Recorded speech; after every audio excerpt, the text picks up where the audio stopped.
Hello my dear students, welcome back to your channel learn with Azad. আমি তোমাদের English teacher Azad sir.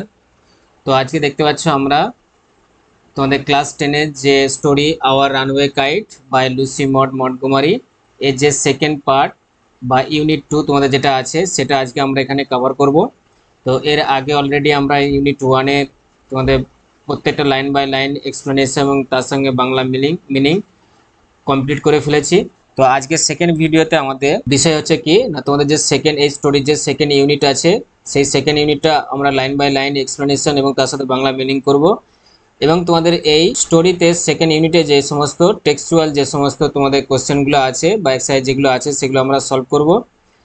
তো চলো আমরা শুরু করি আজকে তোমাদের ইউনিট 2-এ যেটা আছে স্টোরিটার, যে তোমাদের রানওয়ে আওয়ার রানওয়ে কাইট যে স্টোরিটি আছে তার যে ইউনিট 2 আছে সেই ইউনিট 2 এর লাইন বাই লাইন এক্সপ্লেনেশন আমরা দেখে নিই কি আছে। তো এর আগে বলবো যারা অবশ্যই যারা পার্ট 1-এর ভিডিওটা বা তোমাদের যে এই স্টোরির ইউনিট 1-এর যে ভিডিওটা যারা দেখোনি তাদেরকে বলবো গিয়ে ডেসক্রিপশনে লিঙ্ক দেওয়া আছে, তারা অবশ্যই গিয়ে দেখে নাও, না হলে কিন্তু সেকেন্ড ইউনিটের সাথে তোমরা কিন্তু লিঙ্ক করতে পারবে না। আর যদি ভালো লেগে থাকে তাহলে অবশ্যই কি করবে করে দেবে, সাবস্ক্রাইব করবে এবং তোমার বন্ধু বান্ধবদের কাছে বেশি বেশি করে শেয়ার করে দেবে এবং বেল আইকনটাকে প্রেস করে রাখবে যাতে আমার ভিডিও সব থেকে নোটিফিকেশন ফার্স্ট তোমার কাছে পৌঁছে যায়। তো চলো আজকে আমরা শুরু করি সেকেন্ড ইউনিট কি আছে।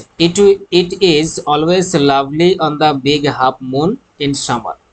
তাহলে এর আগে দেখো আমরা পড়েছিলাম যে সেখানে কি পড়েছিলাম যে যে আমাদের ন্যারেটর যিনি ছিলেন এবং ফাদার এবং ক্লড এই যে তিনজন ক্যারেক্টার একটা লোনলি আইল্যান্ডে বসবাস করতো, বিগ হাফ মুন যে আইল্যান্ড, এখানেও আমরা সেই নামটা দেখো পেয়ে গেছি বিগ হাফ মুন। তো সেই আইল্যান্ডে দেখো আমরা যে ওরা যে বাস করতো সেখানে যখনই শীত পড়তো তখন তারা কি করতো না মেনল্যান্ডে চলে যেত খেলাধুলা করার জন্য তাদের বন্ধু বান্ধব যে মেনল্যান্ডে যারা ছিল তাদের সাথে। কারণ কি না উইন্টারের সময় পুরো হারবারটা বা বিগ হাফ মুনটা পুরোটাই কি হয়তো ফ্রোজেন হয়ে জমে যেত বরফে। তো এই জন্য তারা চলে যেত কখন না শীতেতে মেনল্যান্ডে। তো মেনল্যান্ডে সবার দেখতো কি আছে রিলেশন আছে, আত্মীয় স্বজন আছে, কিন্তু তাদের কোনো আত্মীয় স্বজন নেই, শুধু তারা কে ছিল তিনজন ছিল, বাবা, ক্লড এবং হচ্ছে কি ন্যারেটার। তো এই জন্য বাবাকে ওরা যখনই কোশ্চেন করতো কি তখনই বাবার মুখ কি হতো ম্লান হয়ে যেত বা মনমরা হয়ে যেত বাবার মনটা, দিয়ে বলতো কি যে এই সমস্ত কিছু রিলেশন না থাকার কারণ হচ্ছে কি তারই সমস্ত কিছু ফল্ট। তো এই পর্যন্ত আমরা স্টোরিতে দেখেছিলাম ইউনিট 1-এ। এবার ইউনিট 2-এ দেখো কি আছে না, it is always lovely on the big half moon in summer. তো যখনই গ্রীষ্মকাল আসতো তখনই হচ্ছে কি বিগ হাফ মুনের খুবই একটা সুন্দর আবহাওয়ার দিন চলে আসতো বা একটা সুন্দর দৃশ্যের দিন একটা চলে আসতো। When it is fine the harbour is blue and calm. আর এই গ্রীষ্মকালে কি হতো না পুরো বিগ হাফ মুনটা কি ছিল, তো দেখো এখানে the harbour is blue and calm. তো ওই পোতাশ্রয়টা বা আইল্যান্ড যে হারবারটা ছিল সেটা কি ছিল না জলটা পুরো একদম ব্লু, গ্রীষ্মকালে ব্লু থাকতো নীল কালারের এবং খুব শান্ত থাকতো, উইথ লিটিল উইন্ড অ্যান্ড রিপিলস, এবং তার সাথে সাথে কি না হালকা বাতাস বইতো এবং তার সাথে সাথে জলে দেখা যেত কি সুন্দর সুন্দর ঢেউ। Every summer we had some hobby, এবং প্রত্যেক সামারে কি কি না আমাদের একটা করে হবি থাকতো বা আমাদের একটা খেলার পার্ট থাকতো যেটা নিয়ে আমরা খেলতাম কি না সেটা দেখো দ্য লাস্ট সামার, গত গ্রীষ্মে, বিফোর ডিক অ্যান্ড মিমি কেম, মিমি এবং ডিক আসার আগে, we were crazy about kites. তো গত গ্রীষ্মে আমাদের একটা কি হবি ছিল বা আমাদের খেলার একটা পার্ট কি ছিল না কাইট বা ঘুড়ি ওড়ানো, যখন মিমি এবং ডিক আসেনি তার আগে। A boy on the mainland showed Claude how to make them. এই মেনল্যান্ডে যখন ওরা খেলতে গিয়েছিল তখন বা যখন খেলতে যেত তখন ওখানকার একটা ওদের বন্ধু সাথী একটা ছেলে ক্লডকে শিখিয়ে দিয়েছিল কিভাবে ঘুড়ি বানাতে হয়। ব্যাক অন দ্য আইল্যান্ড, তারপর আইল্যান্ডে ফিরে এসে we made plenty of kites, আমরা প্রচুর বা অনেক ঘুড়ি বানিয়েছিলাম। Cloud would go around to the other side of the island and we would play shipwrecked mariners signaling to each other with kites।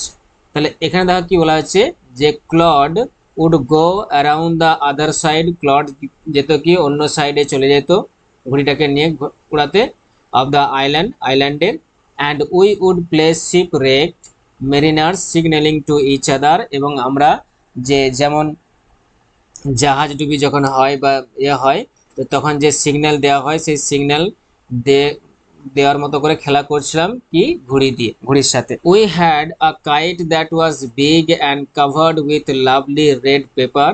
তাহলে আমরা যে ঘুড়িটা বানিয়েছিলাম সেটা কি ছিল না বড় এবং লাল পেপার দিয়ে তৈরি করা ছিল, সুন্দর সুন্দর যে রঙিন লাল পেপার যেটা থাকে কালারের, সেই পেপার দিয়ে তৈরি করা ছিল ঘুড়িটা।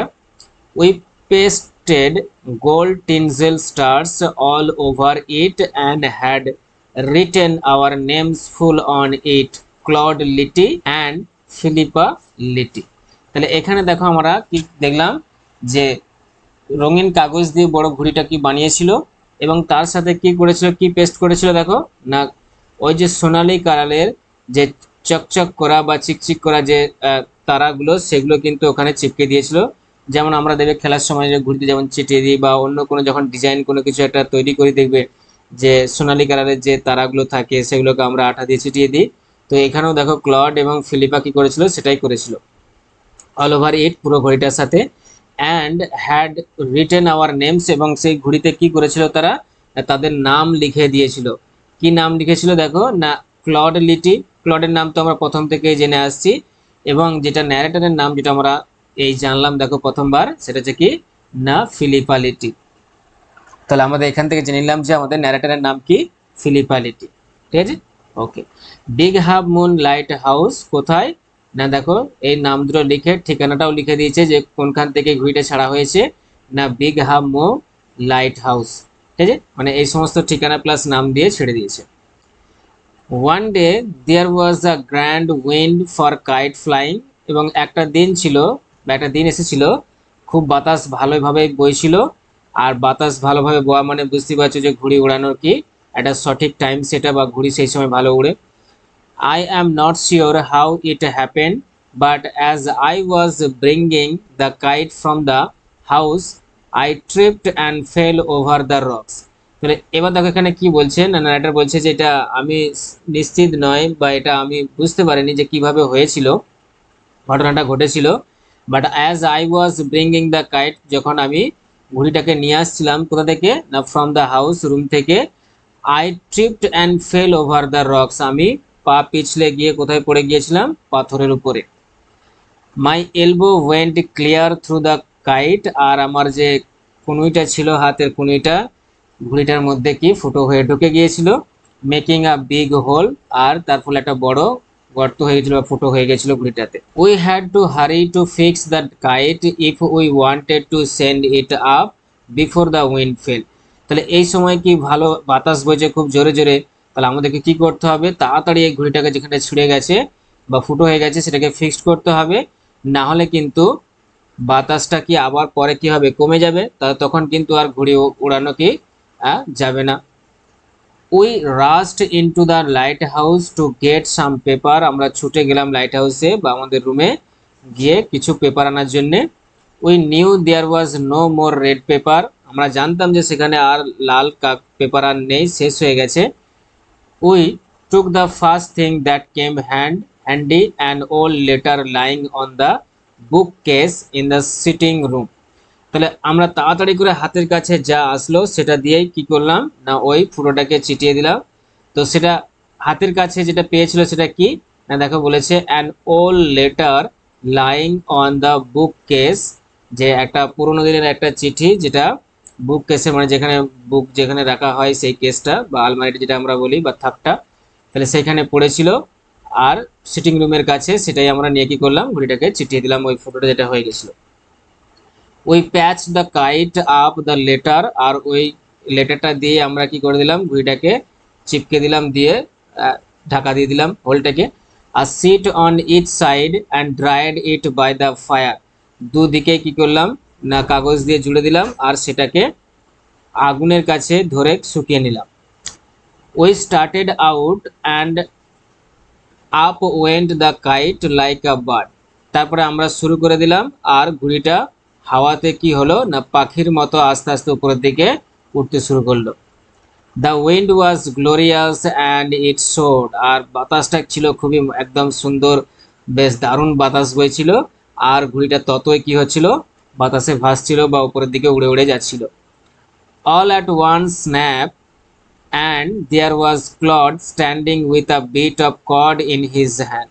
আর তারপরে হচ্ছে কি এক দমকায়, যেহেতু বাতাস অনেক ভালো মানে জোরে বইছিল, এক দমকায় গেল কি ঘুড়িটার যে দড়িটা ছিল সেটা ছিঁড়ে গেল। আর ক্লড যে ছিল সে কি ধরেছিল লাটাইটা, তাহলে সে লাটাইটা ধরে দাঁড়িয়ে রয়ে গেল। লুকিং ফুলিশ কেমন ভাবে দাঁড়িয়ে রয়ে গেল দেখো না, লুকিং ফুলিশ বোকার মতো, যে ঘড়িটাতে ছিঁড়ে গেল তাহলে কি হবে, এবার ঘড়িটাতে ছিঁড়ে উড়ে উড়ে চলে গেল সে অন্যদিকে, তাহলে ও বোকার মতো হাঁ করে দাঁড়িয়ে আছে। Our kite had sailed away over to the mainland. আর তারপর আস্তে আস্তে আমাদের ঘুড়িটা যেহেতু বাতাস জোরে বইছিল, উড়ে উড়ে উড়ে উড়ে মেনল্যান্ডে চলে গেল। ঠিক আছে, চলো তাহলে এই ছিল দেখো তোমাদের, এতটাই ছিল কি ইউনিট 2 এর। এবার এই ইউনিট 2 এ তোমাদের যে এক্সারসাইজগুলো আছে সেই এক্সারসাইজগুলো আমরা একটু করে নিয়ে চলো, যে কি কি এক্সারসাইজ তোমাদের আছে দেখো এখানে। এর আগে দেখো ইউনিট 1 এ আমরা 3 পর্যন্ত দেখেছিলাম এক্সারসাইজ, এরপর হচ্ছে দেখো কি আছে তোমাদের 4। কি আছে না, choose the correct alternative to complete the following sentences. First দেখো এতে আছে in summer the big half moon is always. যে সামারের সময় বিগ হাফ মুন যে আইল্যান্ডটা ছিল সেটা কি সর্বদা না কি থাকতো দেখো, তার পরিবেশটা কি থাকতো সবসময় লাভলি পরিবেশ থাকতো, যেটা আমরা দেখলাম একটু আগে। না আনপ্লেজেন্ট থাকতো, না বোরিং থাকতো, না ডাল থাকতো, কারণ গ্রীষ্মকালে কি সুন্দর হাওয়া বইতো, আর তার সাথে সাথে কি ওরা ঘুড়ি উড়াতো, এবং ওখানে যে হারবারে যে জলটা থাকতো সেটা ব্লু কাম শান্ত থাকতো, নীল আকারে বেশ শান্ত থাকতো, বেশ সুন্দর হাওয়া বইতো, তার সাথে সাথে ঢেউ বয়ে যেত। তাহলে এই সমস্ত কিছু নিয়েই কিন্তু পরিবেশটা কি ছিল, খুবই শুধু সুন্দর ছিল বা লাভলি ছিল। পরেরটা কি আছে না, পরে দেখো বিয়েতে আছে back on the island Claude and the narrator made plenty of. যে আইল্যান্ডে ফিরে এসে যখন মেনল্যান্ডে খেলতে যেত, মেনল্যান্ডে থেকে ফিরে এসে যখন আইল্যান্ডে ফিরে আসতো ক্লড এবং ন্যারেটার, তো তাদের কাছে দেখো কি থাকতো না, প্লেন্টি অফ কি না puppets, masks, kites, envelopes, Claude was standing with. তাহলে কি থাকতো না, এখানে থাকতো দেখো যে 3 নম্বর যেটা আমাদের আছে দেখো যে কাইটস। তাহলে অনেক কাইটস বানাতো, কারণ কি তাদের একটা হবি ছিল গ্রীষ্মকালে ঘুড়ি বানিয়ে সেগুলোকে উড়ানো। চলো এরপর দেখো পরেরটা কি আছে, পরে দেখো সিএতে আছে the kite was patched with a. তাহলে যে ঘুড়িটা দেখো ছিঁড়ে গিয়েছিল, পড়ে গিয়ে দেখো কুনিটা লেগে একটা ফুটো হয়ে গেছিল, সেটাকে প্যাচ করে দিয়েছিলাম বা স্টিচ করে দিয়ে যেটাকে আমরা বলি। তাহলে সেটা কি দিয়ে করা হয়েছিল না, একটা দেখো নিউজ পেপার, লেটার, এনভেলপ না কার্ড। তাহলে অবশ্যই কি আমরা দেখেছিলাম যে একটা ওল্ড কি না লেটার। চলো এবার দেখো নেক্সট কি আছে, নেক্সট আছে দেখো question 5, complete the following sentences with information from the text. তাহলে এখানে দেখো আমাদের ইনফরমেশন কি করতে হবে, পূরণ করতে হবে। দেখো কিছু দেওয়া আছে, বাকিটা তোমাকে পূরণ করতে হবে টেক্সট থেকে যা পড়লে সেটা থেকে। তো ফার্স্ট দেখো যেটা দেওয়া আছে কি না, a boy on the mainland showed. তাহলে মেনল্যান্ডে যে একটা ছেলে ছিল সে কি করেছিল, ক্লডকে শিখিয়ে দিয়েছিল কিভাবে বানাতে হয় ঘুড়ি। তাহলে শোড, তাহলে আমরা চলো এখানে দেখে নিই আগে আমাদের কি ছিল এখানে। যে মেনল্যান্ডে দেখো এখানে আমরা পড়েছিলাম, এইখানে দেখো যেটা আছে যে উইথ, এখানে দেখো যে when it is fine harbour, দেখো এখানে সব লেখা আছে। A boy on the mainland showed Claude how to make them, Claude how to make them. তাহলে এটা আমরা কি করে নেবো, এখানে আনসার লিখে দেবো যে clod how to make them. তাহলে চলো আমরা আনসারটা লিখে নিই এখানে। তাহলে এখানে হবে আমাদের clod how to make them. তাহলে মেক দেম, দেম বলতে কি না ঘুড়িগুলো কিভাবে বানাতে হয়। সেকেন্ড কোশ্চেন দেখো যেটা আছে on the kite Claude and the narrator pasted কি না অ্যান ওল্ড লেটার। তাহলে একটা কি পেস্ট করেছিল, একটা ওল্ড লেটার। দেখো তাহলে সেটা আমরা এখানে লিখে নেবো যে কি পেস্টেড অ্যান ওল্ড। নেক্সট দেখো 3 নম্বর যেটা আছে কি না, 3 নম্বর কোশ্চেন আছে ক্লড ওয়াজ স্ট্যান্ডিং উইথ। তাহলে আমরা কি দেখেছিলাম, স্ট্যান্ডিং উইথ কি দেখো লাস্টে যখন সে ঘুড়িটা ছিঁড়ে গিয়েছিল দেখো দড়িটা, তাহলে আমরা সেটা কি দেখেছিলাম যে এখানে দেখো যেটা আছে Claude standing with a bit of cord in his hand. তাহলে এখানে কি লিখবো আমরা, with a bit of cord in his hand. তো চলো আমরা সেটা আনসার করে দিই যে with a bit of cord in his hand. তাহলে এখানে লিখে নাও with a bit of cord in his hand, ঠিক আছে, with a bit of cord in his hand. তাহলে এটা হয়ে গেল কি আমাদের আনসার, ঠিক আছে। চলো তাহলে এরপর দেখো আমরা, তাহলে এতদূর পর্যন্ত কি ছিল তোমাদের ইউনিট 2 ছিল। এখানে যেটা আমরা দেখে নিলাম, দেখো ইউনিট 2 এর, আচ্ছা সরি, আর একটা তোমাদের দেখো আছে যেটা ম্যাচ করতে বলেছে কি না, কোশ্চেন 6 এ দেখো যেটা আছে, fill in the chart with information from the text. কি আছে দেখো, স্টেটমেন্ট আছে আর হচ্ছে তোমাকে রিজন লিখতে হবে, স্টেটমেন্ট দেওয়া আছে, রিজন লিখতে হবে। তাহলে ফার্স্ট দেখো স্টেটমেন্ট যেটা দেওয়া আছে কি না, the narrator's elbow went through the kite. কেন ন্যারেটারের কোনোটা ঘড়ির ভিতরে ঢুকে গিয়েছিল না, দেখো রিজন কারণ হচ্ছে কি না, the narrator had tripped and fallen over the rocks. কারণ আমরা দেখেছিলাম যে ন্যারেটার যিনি ফিলিপা ছিল, লিটি ছিলেন, তাহলে উনি যখন ঘুড়িটা নিয়ে যাচ্ছিলেন তখন হোঁচট খেয়ে পড়ে গিয়ে, পাথরে হোঁচট খেয়ে পড়ে গিয়ে ওনার যে এটা ছিল, কলমিটা ছিল, সেটা ঘুড়ির ভিতরে ঢুকে একটা বড় ফুটো হয়ে গিয়েছিল। বি কি আছে দেখো, বি এতে আছে statement Claude and the narrator হারিড two fix the kite. কেন তাড়াতাড়ি করছিল ঘুড়িটাকে ফিক্স করার জন্যে না, দেখো এখানে দেখো আনসার করা আছে, রিজন কি না, they wanted to send it up before the wind fell. যে তারা চাইছিল বাতাস শেষ হয়ে যাওয়ার আগে ঘুড়িটাকে উড়াতে, কারণ বাতাস শেষ হয়ে গেলে আর ঘুড়ি উড়বে না। এরপর দেখো কি আছে, নেক্সট হচ্ছে সি, দ্য কাইট সোড। তাহলে এটা ছিল কি স্টেটমেন্ট, কারণটা কি না, বিকজ দেখো কি আছে, দ্য উইন্ড ওয়াজ গ্লোরিয়াস, কারণ বাতাসটা ছিল খুবই সুন্দর, ভালোভাবে জোরে জোরে বইছিল এই জন্যে।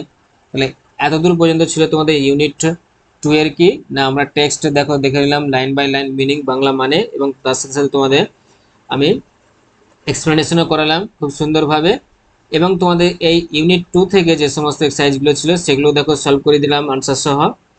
তো এটাই ছিল তোমাদের ইউনিট 2 পর্যন্ত। এর পরের ভিডিওতে আমরা ইউনিট 3 দেখব, এবং ইউনিট 3 সাথে সাথে তোমাদের যে এক্সারসাইজগুলো আছে সেগুলো সলভ করব, এবং তার সাথে আমরা গ্রামার পার্টটাও যেটা আছে তোমাদের টেক্সটে সেটাও কভার করা। তো আজকে ভিডিওটা কেমন লাগলো অবশ্যই কমেন্টে জানাবে, যদি ভালো লেগে থাকে তাহলে অবশ্যই ভিডিওটাকে একটা লাইক করবে, এবং তোমার যে সমস্ত বন্ধু বান্ধব যারা আছে তাদের কাছে বেশি বেশি করে চ্যানেলটাকে শেয়ার করে দাও, যাতে তারা কি করতে পারে, সুযোগ পায় আমার ভিডিওগুলো দেখার জন্য, এত সুন্দর সুন্দর ভিডিওগুলো।